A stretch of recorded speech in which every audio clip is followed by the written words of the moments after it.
New parent shortcut. If burping takes forever, try these two positions and a better timing. Position 1. Hold your baby upright with the chin supported and lean the body slightly forward. Use gentle rubs up the back, not hard pats. Position 2. Sit your baby on your lap, support the chest and head, and make small circles on the upper back. Timing shortcut. Pause mid-feed for 30 seconds.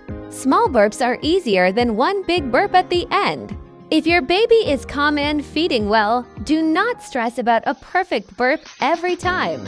Save this for feeding time and follow for one newborn shortcut a day.